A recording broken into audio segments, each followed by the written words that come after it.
Top stock विश्ववेक में आपको स्वागत है। वीडियो चालू होने से पहले एक छोटी सी रिक्वेस्ट है दोस्तों, अगर आप इस चैनल पर नए हैं तो प्लीज़ चैनल को सब्सक्राइब जरूर करें, बिकॉज मैं स्टॉक रिलेटेड वीडियो आप तक पहुंचाता रहता हूं। चलिए हम बात कर लेते हैं। शेयर बाजार में आ सकती है 10% की गिरावट। 2025 के पहले 6 महीने रहेंगे मुश्किल। मैकवेरी हैं, उन्होंने ये बोला है। चलिए हम आगे बात कर लेते हैं रियल न्यूज़ क्या है। दोस्तों शेयर मार्केट, भारतीय शेयर बाजार नए साल 2025 की पहली छमाही में करीब 10% तक गिर सकता है। ग्लोबल ब्रोकरेज फर्म मैकवेरी कैपिटल के मैनेजिंग डायरेक्टर और India equity head Sandeep Bhatia ने यह अनुमान जताया है। जो संदीप भाटिया और मैकवेरी कैपिटल के मैनेजिंग डायरेक्टर जो हैं, उन्होंने ये अनुमान जताया है। उन्होंने कहा कि इस गिरावट के पीछे घरेलू कारणों से अधिक जिम्मेदारी बाहरी कारण हो सकते हैं। यानी 2025 के दौरान शेयर बाजार में बाहरी कारणों के चलते काफ़ी गिरावट आ सकता है। दोस्तों अगर हम बात कर लें तो जो घरेलू कारण है वो बहुत कम हो सकते हैं गिरावट के पीछे, लेकिन जो बाहरी कारण है वो ज़्यादा हो सकते हैं। बिकॉज अगर आप देख रहे हैं तो अभी फ़िलहाल मार्केट में देखें तो FIIs हैवी सेलिंग कर रहे हैं। पहले भी हैवी सेलिंग कर रहे थे अक्टूबर वाले मंथ में, नवंबर वाले मंथ में, बट वहाँ पे क्या है ना कि अपने जो DIIs हैं वो वहाँ बाई करके मार्केट को संभाल ले रहे थे। लेकिन अब वो भी जो उनका FIIs का सेलिंग का रेशियो वो बहुत ज़्यादा हो गया है और DII जो है उतना नहीं खरीद पा रहे हैं जितना वो सेल कर रहे हैं। आगे हम बात कर लेते हैं। भाटिया ने कहा, मैं इस बात से सहमत नहीं कि घरेलू निवेशकों की ओर से आने वाला पैसा शेयर बाजार को बचाए रख सकता है, लेकिन यह कंपनियों के खराब नतीजों से पैदा हुई निराशा को जरूर कुछ कम कर सकता है। ट्रंप के राष्ट्रपति पद संभालने के बाद ग्लोबल स्तर पर क्या बदलाव होंगे, भारत को इससे अच्छी तरीके से सामंजस्य बैठाना होगा।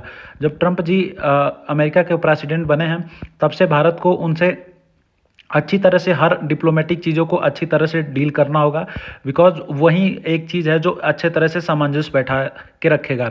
2025 के शेयर बाजार पर असर डालने वाला यह सबसे अहम कारक होगा। जो फैक्टर, जो सबसे इंपॉर्टेंट फैक्टर है यही है कि हमारी जो इंडियन डिप्लोमेसी है वो कितने अच्छी तरीके से जो अमेरिकन डिप्लोमेट हैं उनसे अच्छी तरह से अपना सामंजस्य बैठा के रखती है। उन्होंने कहा कि अगर GDP ग्रोथ रेट में फिर से तेज़ी आती है तो यह कुछ चुनौतियों को संतुलित करने में मदद होगा।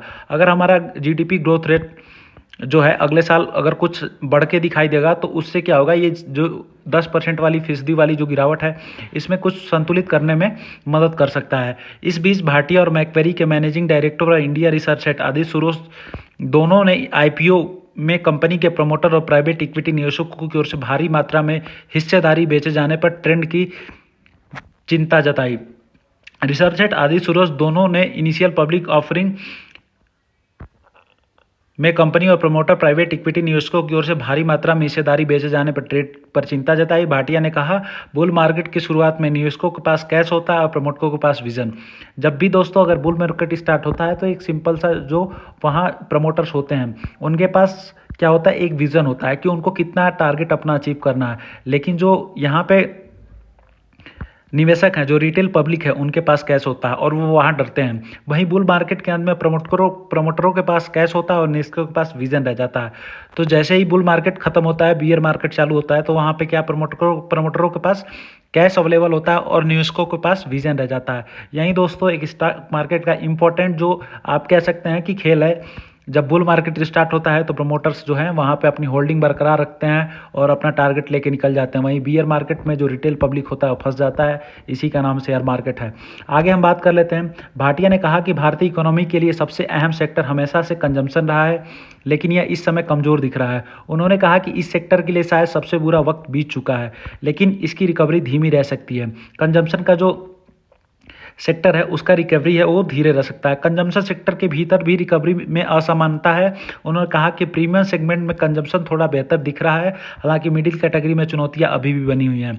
जबकि रूरल मार्केट में रिकवरी के शुरुआती संकेत दिख रहे हैं। हालांकि हालिया गिरावट के बाद मैकवेरी कुछ डिफेंसिव माने जाने वाले सेक्टर्स को लेकर पॉजिटिव हैं। सुरेश ने कहा कि हमारा नज़रिया इस समय डिफेंसिव का है।